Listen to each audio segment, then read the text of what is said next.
मगर इस तफसील और हमारे चेयरमैन साहब पाल साहब देंगे। मुख्तलिफ स्टेक होल्डर से, ऑर्गेनाइजेशन से हमारी बातचीत हो रही है। पटना में हुई, कोलकाता में हुई, अब आज उत्तर प्रदेश में है। सर, मुख्यमंत्री योगी आदित्यनाथ का भी एक बयान आया, उन्होंने वक्फ बोर्ड को भूमाफिया बोर्ड कह दिया, क्या कहेंगे? एक पार्लियामेंट के कानून के तहत वक्फ बोर्ड बनता है, स्टैट्यूटरी बॉडी है।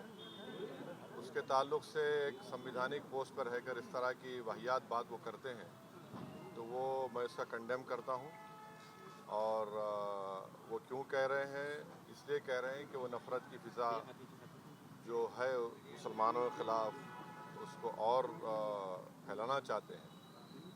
जब उत्तर प्रदेश में जितने वफ़ की प्रॉपर्टीज़ हैं उसको सरकार के ऑफिसर ख़ुद सर्वे करते हैं, और सर्वे करने के बाद जब रिपोर्ट लिखते हैं चीफ सेक्रेटरी को, तो सरकार उन प्रॉपर्टीज़ को गज़ेट इशू करके कहती है कि वफ़ की प्रॉपर्टी है।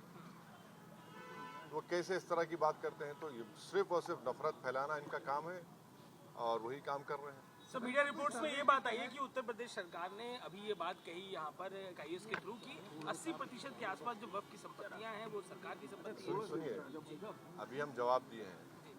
जितने भी वक्फ प्रॉपर्टीज उत्तर प्रदेश में है उसका गज़ेट नोटिफिकेशन किसने इशू किया? आपने तो इशू नहीं किया, हमने तो इशू नहीं किया, सरकार ने इशू किया। अब सरकार अब इशू कर रही है तो फिर वो बताए कैसा वो गलत हो रहा है। सरकार ही खुद इशू कर रही है और सरकार के इशू के ऊपर गज़ेट होता है। और उत्तर प्रदेश में 95% वक्फ प्रॉपर्टीज जो है वक्फ बाय यूज़र है। अब ये जो बिल आया है, इस बिल में वक्फ बाय यूज़र को आप निकालेंगे तो फिर उन प्रॉपर्टीज का स्टेटस क्या होगा बताइए? सर, ये आखिरी बैठक थी कहीं ना कहीं। इंच की जमीन हम वापस लेंगे, इसका क्या आशय है? वो इंच की ज़मीन कहाँ है? वो तो गज़ेट नोटिफिकेशन सरकार का इशू है। उस गज़ेट नोटिफिकेशन कैंसिल करेंगे क्या? वो कौन सा कहाँ पर है?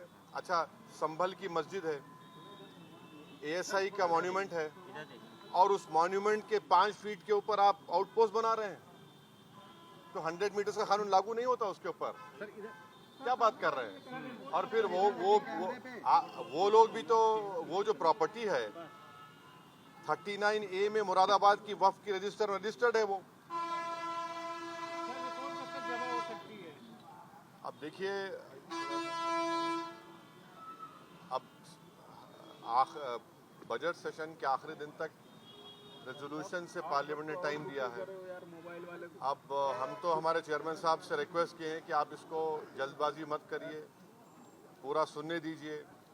और हम कश्मीर के नुमाइंदों को नहीं सुने हैं, बड़े बड़े प्रदेश से गए हैं या वहाँ के लोग आए हैं, तो हम उम्मीद करते हैं कि जल्दबाजी में कोई फैसला सरकार और हमारे चेयरमैन साहब ना लें। हम तो हमसे रिक्वेस्ट उनसे करेंगे। तो वो तो कह रहे हैं कि 24 और 25 तारीख को इसको कंक्लूड कर देंगे, जो मेंबर्स उनकी रिपोर्ट लेके 31 को पेश भी कर देंगे।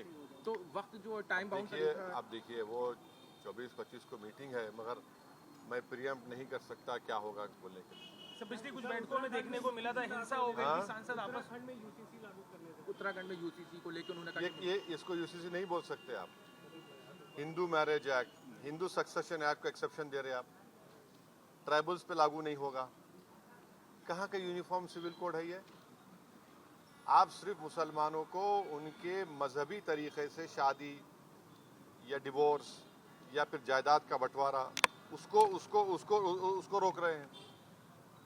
तो कहाँ है यार? आप तो Hindu marriage act, Hindu succession act में तो लागू ही नहीं हो रहा। और ये झूठ बोल रहे हैं। इस देश में ऑलरेडी अगर आप अपने रिलीजन के कानून के तहत कोई चीज़ नहीं करना चाह रहे, तो आपके पास स्पेशल मैरिज एक्ट है, इंडियन सक्सेशन एक्ट है, जुवेनाइल जस्टिस एक्ट है, उसको इस्तेमाल करिए ना। और ये बात हमको समझ में नहीं आ रही कि हिंदू अनडिवाइडेड टैक्स रिबेट जो मिलता है, 2 साल पहले 1700 करोड़ का टैक्स रिबेट मिला, वो क्यों नहीं मिलता मुसलमानों को, ईसाइयों को? ये तो राइट टू इक्वालिटी के खिलाफ है। और आप यूनिफॉर्म सिविल कोड की बात करते हैं, मगर कोई अपना मजहब हिंदुइज्म से चेंज करता है तो उसको परमिशन लेना पड़ता है। तो कहाँ का यूनिफॉर्म सिविल कोड हुआ ये? सर कहीं ना कहीं ये जो वक्फ एक्ट है वो सीधे तौर पे मुसलमानों से जुड़ा हुआ है। देश के मुसलमान क्या चाहते हैं, वो ये जो एक्ट है वो लागू होना चाहिए। कौन सा एक्ट?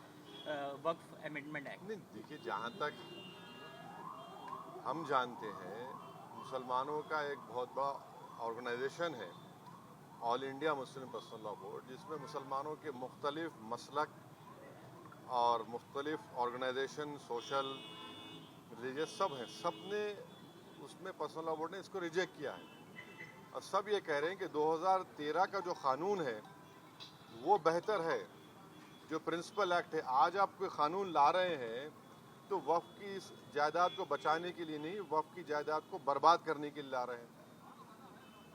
आप बताइए कि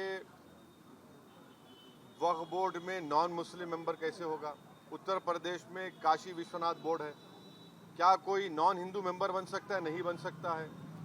आप कह रहे हैं कि अगर कोई मुसलमान जो 5 साल तक इस्लाम फॉलो करेगा वही प्रॉपर्टी वक्फ को दे सकता है, माने फिर वो 5 साल तक किसी और धर्म के स्थान को दे सकता है प्रॉपर्टी, मगर मुसलमान को, मस्जिद को या दरगाह को नहीं दे सकता। तीसरा, आप कह रहे हैं कि कलेक्टर को हम पावर देंगे। कलेक्टर कैसे पावर देगा? वो तो प्रिंसिपल्स ऑफ नेचुरल जस्टिस के खिलाफ है। कलेक्टर तो गवर्नमेंट का अपॉइंटी होता है। हाँ। चौथा, आप कह रहे हैं कि वक्फ बाय यूज़र ख़त्म कर देंगे। वक्फ बाय यूज़र तो अगर ख़त्म होगा तो फिर उत्तर प्रदेश में 95% वक्फ प्रॉपर्टीज वक्फ बाय यूज़र, उसका क्या होगा? तो सर ये सुन तो लीजिए। फिर आप कह रहे हैं कि कोई भी जाकर कलेक्टर को कंप्लेन कर दे कि भाई ये फुला मस्जिद नहीं है, तो कलेक्टर जैसा उसमें इंक्वायरी ऑर्डर करेंगे, जब तक इंक्वायरी कंप्लीट नहीं होती वो मस्जिद नहीं रहेगी। इस बिल में प्रोविजन है, लिमिटेशन एक्ट हिंदू धर्म के ऊपर अप्लाई नहीं होता, ना सिख के धर्म, ना ईसाइयों पर होता है। आप सिर्फ मुस्लिम जायदादों पर लिमिटेशन एक्ट को अप्लाई कर रहे हैं। तो ये वक्फ प्रॉपर्टीज को बचाने के लिए कहाँ लाया जा रहा है, बताइए हमको। ये तो अच्छा 7% वक्फ फंड देना पड़ता है, उसको 5% कर दिया। तो ऑल इन ऑल ये वक्फ को बर्बाद करने के लिए, वक्फ की जायदादों को लूटने के लिए इस तरह का मोदी सरकार कानून लाने की कोशिश तो कर सर रही है। इतनी सब बातों के बाद भी अगर ये एक्ट आ जाता है तो उसके बाद आप लोग क्या करने वाले हैं? देखिए आगे क्या होता है, आगे क्या होता है। CAA का प्रोटेस्ट हुआ था। हाँ। प्रोटेस्ट होगा, बराबर होगा, एहतजाज होगा, क्यों नहीं होगा? सड़कों पर होगा। देखिए, काउंटर होता है और कानून व्यवस्था की बात करने वाली सरकार में 4 लोग जो कानून हाथ में लेते हैं मार दिए जाते हैं। ये तो कानून की राज है। ये देखिए जो रूल ऑफ लॉ की बात संविधान करता है, रूल बाय गन का मामला है। ये कोर्ट किस लिए है, पब्लिक प्रोसिक्यूटर किस लिए है, BNS किस लिए है? अगर ये सब अगर आप सिर्फ गन से इंसाफ को समझते हैं तो फिर इसकी जरूरत ही नहीं है। फिर सर संभल मामले में आज न्यायिक आयोग फिर से संभल गया, उसने मस्जिद को भी संभल मामले में जो न्यायिक आयोग बनाया गया, आज वो संभल में विजिट किया, उसने मस्जिद का मुआयना किया और साथ में विक्टिम से भी मिला। क्या लगता है इस न्यायिक आयोग में आप ये क्यों नहीं पूछ रहे कि जिसको पुलिस स्टेशन बुलाया था मर गया? वो जिसको पुलिस स्टेशन बुलाया गया था वो मर गया ना, उसके परिवार के लोग क्या कह रहे हैं उस पर तो बात करिए। 4 मासूम लोगों की मौत हो गई, 3 को पीठ पर लगी, 3 को सीने पर लगी, 1 को पीठ पर लगी, और फिर ये तो सुप्रीम कोर्ट ने रोक लगा दी वहां पर। चलिए बस, थैंक यू।